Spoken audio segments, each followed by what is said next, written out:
Hello, I'm Silva. Welcome to Prospect Group, where we talk about real estate investing and everything that's happening in the market. And I am so pleased today joining us, Artin Babayan with PrimeLending. He is one of our go-to guys when it comes to lending and understanding the climate and what's happening with interest rates. And everyone I know is running around like their hair is on fire because we just had interest rates go up significantly this week. Yeah. Talk to me about that. Well, it's been wild. This past couple of weeks has been crazy. So the latest thing is the Fed came out and raised the rates 0.75% on Wednesday. And even before that, the market on Monday essentially had a panic attack thinking, oh, the Fed's going to raise the rates. What's it going to do? Is it going to keep raising the rates at this velocity? Is it going to keep doing this? So you saw the worst day for interest rates since 2013 on Monday of this week. So before the Fed even spoke. Wow, and that was 3/4 of a raise, correct? In the discount rate. How, when was the last time we saw that much of a raise in the rate? That much of a raise in the rate, it's been a while. As far as I can remember, so I've been doing this since 2006. So that's when I got into lending and started was working as an intern back even at Countrywide when that was a thing. And back when I started, it was at 8.25, 2006. And since then I saw it just dip all the way down as like the market tanked, as all these kind of things happened. When the recovery was in full effect, we saw the rates start rising up, and then pandemic hit and they went back down. And so now we're back in a place, but last time they were going up, it was about 0.25% at a time, which is traditionally what it is. 0.25% at a time is what we're used to. Yeah. 0.75% is. It's a big jump. It's a big jump. So what has been what have you been hearing? Because this is your world, this is your wheelhouse, your boots on the ground, talking to people. We read a lot of articles and a lot of content, and there's a lot of noise and a lot of conflicting information. Can you set the record straight? What is happening? So, okay, this is my personal belief. So there's a lot of talk, there's a lot of different articles and people talking about it, but I think what's happening is that the Fed is trying to push us into a recession. They saw crazy inflation, they saw things going up so fast, so by pushing up the rates, they edged that off. And now we will see probably things starting to level off and then start coming down. And then they'll lower rates to kind of buoy that and find some kind of equilibrium there. That's what I think the grand scheme is, or that's what's going on behind the scenes, or that's what the whole point of all this is. That being said, what it's doing to people is that it's increasing the cost of everything, from credit cards to mortgages to car loans to any kind of financing. This is the underlying thing. So what the Fed plays with is the discount rate, which affects short-term borrowing rates. So it doesn't directly change mortgage rates, but what happens is when the Fed ups their rate, it changes the outlook of what's going to happen with the market. And so then our long-term rates, mortgage 30-year rates, react to that. And so what we're seeing is that the Fed is raising the rate, pushing mortgage rates up, and now to give you and it's at a very, very fast pace, which to give you an idea, like in January of this year, if you got roughly about $800,000 loan, with the rates being right around 3%, the payment would have been around $3,500. Now it's $580,000. Is that same, like with today's rates? It's what? $580,000 if you borrowed $580,000 today, that payment would be roughly about $3,500. So what you're saying is, if I could earlier in January, I could have, if I could afford to pay $3,500 a month, I would have been able to afford an $800,000 house. A loan. Or loan, yeah. Right? And today, based on where we are, I could only afford a $580,000 home. Yeah. Yeah. Wow, that is a huge difference considering the market and home prices here in Southern California. Yeah, and so it's a huge difference. And what's shocking is, at least now, and so everything moves so quickly right now, but as of right now, the prices, I mean, we're starting to see price reductions right now, like as we speak, but it hasn't really dropped that much. It's not like the market has dropped to adjust for that. There's still, I think, a lot of demand, and I think what's keeping the market prices up so high is like a lack of inventory. But what I think is happening, what's going to happen is that somewhere there needs to be an adjustment. The rates can't keep going up like this and the prices still stay the same. Something's got to give one way or another. And I think that's where the confusion is in conflicting information, because people are looking at graphs and information and you're like, yeah, so the rates are going up. Theoretically, it should slow things down and impact the housing market and home prices, but in reality, it hasn't really moved that much. There's been a little bit of a turbulence, but there hasn't been a big dip at all. So I think the inventory element of Southern California housing might have something to do with that, as you just said. But so you said they raise rates to push us into recession to level things off, and at some point they're going to find that equilibrium. They're going to lower rates to they're find going that to right. Yeah.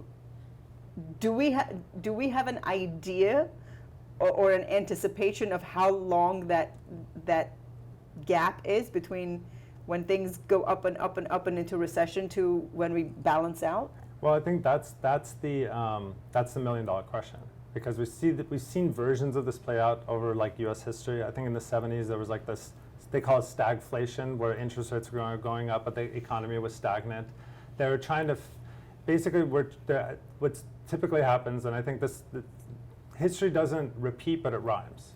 So we're seeing a different version of things playing out where they're taking lessons from the past and trying to apply it to today's date to combat inflation. And so the question is like, this is what's going to happen. This is like how this works. But the timing really comes down to so many different factors that it's almost like you won't know until that day shows up, or as the narrative changes, because we're not there yet. We don't know. We're not in a place where we're even talking about going back down. Now we're talking about recession is coming.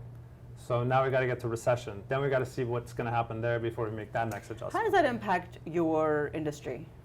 Well, the interest rates going up just kind of like between last year and now, the mortgage applications has plummeted. I don't know, I want to say it's more than 50%, but refinances are pretty much gone. There's not that many people refinancing. So generally speaking, me as a residential mortgage lender, I do refinances, purchases, and those are primarily what the kind of loans I do, the purpose of the loan, either taking money out or refinancing the loan or buying a property.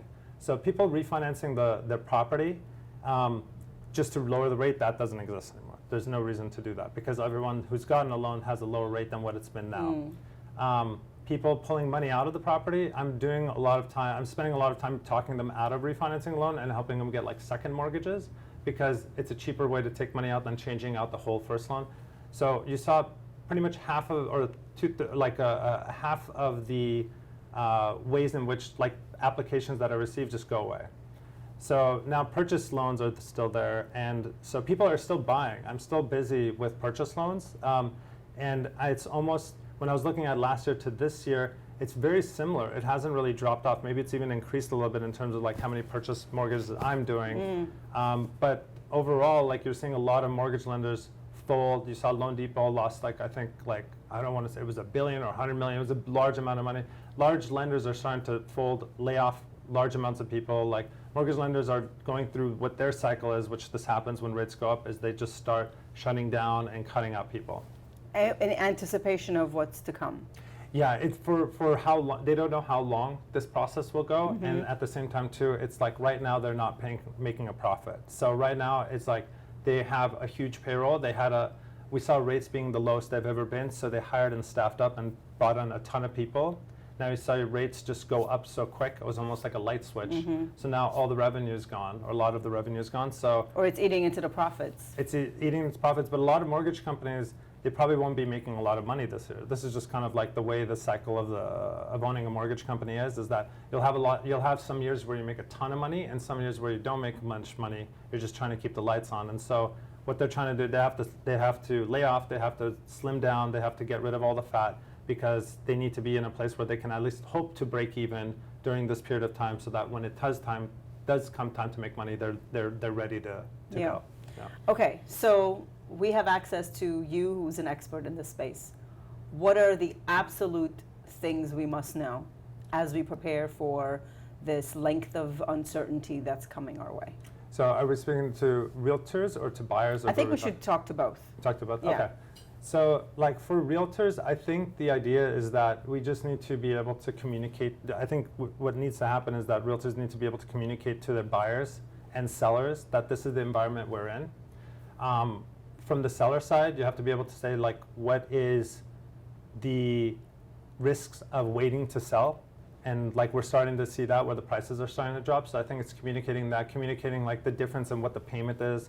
Like even though that 3 months ago these properties sold multiple offers at like way above list price, the climate has changed. And so we just have to educate them, make sure they're in front of that rather than trying to chase that market, because that will just like delay and make them lose more money. I think when it comes to buyers, I think a realtor has to be able to like guide them and show them where they have to feel like they're not overpaying, because like overpaying in this market is like would be a sin. It's just like you have to be able, they should be able to make sure that their client is buying something solid and be able to like have strong data to support it, and also be able to communicate to the buyers that like the interest rate being this high is a temporary thing. This is not a permanent thing. And so somebody very smart, I can't remember who, but I'll steal whatever they told me, and they said, you know, I'd rather buy a lower price property with a higher price rate versus a property with a higher price and a lower interest rate. The difference being I can always change the loan I have on a property, but I can never change the price I pay for a property. That's very smart. Yeah. And the reality is, for a good chunk of the beginning of your loan, you're only paying interest anyway. Yeah. So, you know, you have what, about 10 years or so to refi this loan, the 30-year loan that you're taking. So that actually, you know, makes perfect sense. Yeah, especially in the beginning. And then also like with refinances, one thing to always look at too is like, if you can afford to keep making the same payment, which hopefully you bought the place, you know, even though you're thinking interest rates will come down, but you bought it with the ability to make that payment consistently.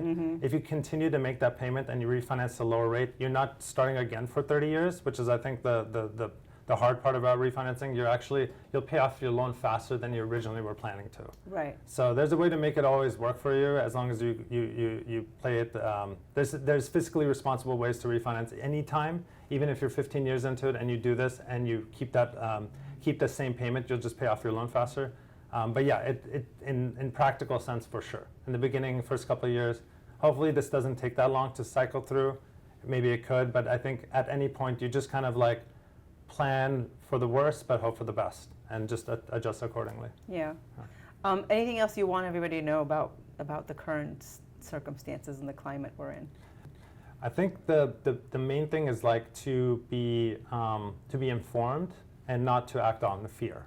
I think if you're not buying because you're scared, but like rather than looking at all the data, or not selling because you think, oh, maybe it'll come back, it'll go up. I think you just have to really look at the information and make decisions based off of information rather than fear. And I feel like that drives the marketplace. I saw it happen in 2008 when people let their properties go, which if they held them now, they would have been totally fine and then even made money. So fear had them run that way. We saw in 2006, the fear of missing out pushed the prices up too. So you're seeing like all this kind of stuff. So you just don't want to let fear and the general consensus push you in a way that doesn't make sense. Look at the data, take a breath, and then make a decision. That's great advice. Thank you so much. Thank you. We appreciate you being here. We're going to pick your brain some more. Okay. All right. Thank you. Thanks. All right. So this has been an episode with Artin Babayan with PrimeLending. And I think the great advice you just gave is to keep your emotions in check no matter what happens. It's the most important thing, and to look at the data. All right. Do us a favor. Make sure you subscribe, comment, ask a question, and make a suggestion on a topic. We love hearing from you. And for now, this has been another episode at Prospect Group, where we talk about real estate and how to help you make more money. We'll see you next time.